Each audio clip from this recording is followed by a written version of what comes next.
விழுப்புரம் அருகே தாறுமாறாக ஓடி குடிசை வீட்டில் மோதிய மணல் லாரியை பொதுமக்கள் சிறைப்பிடித்து ஆர்ப்பாட்டம் நடத்தினர்.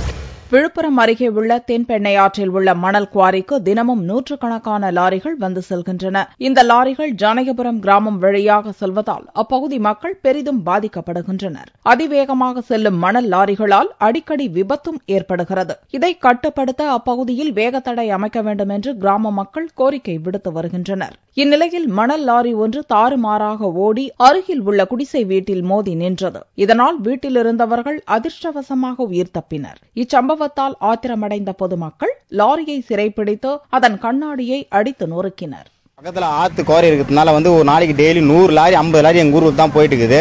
இங்க பாத்தீங்கன்னா பிரைவேட் ஸ்கூல் கவர்மெண்ட் ஸ்கூல் 2 ஸ்கூலுமே இருக்குது. ஆனா ஸ்கூல்ல உள்ள பாத்தீங்கன்னா லாரி டிரைவர் அனைவருமே வேகமா தான் போயிட்டு இருக்காங்க. இதனால ஏகப்பட்ட ஆக்சிடென்ட் நடந்திருக்குது. ஸ்டேஷன்ல கேஸ் கொடுத்து அவங்களும் எந்த ஒரு ரெஸ்பான்ஸ் பண்றது கிடையாது. ஆனா இப்ப கூட ஹாஃப் அன் அவர் முன்ன பாத்தீங்கன்னா ஒரு லாரிக்கார் வீட்டு உள்ளே ஏத்திட்டாரு. இதனால 2 பசங்களுக்கு இப்போ சேதமாயிட்டு இருக்கோம். ஆனா அதெல்லாம் இந்த ரோட்ல லாரி எங்களுக்கு போக கூடாது முற்றுகை இருக்கிறோம். அதனால ஊர் பொதுமக்கள் எல்லாம் சேர்ந்து நாங்க ஒரு முடிவு பண்ணிருக்கிறோம் இன்னைக்கு. ஆனா இப்போ ஒன்னு தலைவர் ஸ்பீடு பிரேக் போடணும், அப்படி இல்லைன்னா லாரியை போக கூட நாங்க முற்றுகிறோம் சார். தகவல் அறிந்து சம்பவ இடத்திற்கு விரைந்து வந்த போலீசார் பொதுமக்களிடம் சமாதான பேச்சுவார்த்தை நடத்தினர். அதிவேகமாக வரும் லாரிகள் மீது நடவடிக்கை எடுக்கப்படும் என்று உறுதியளித்ததை தொடர்ந்து பொதுமக்கள் லாரியை விடுவித்து போராட்டத்தை கைவிட்டனர்.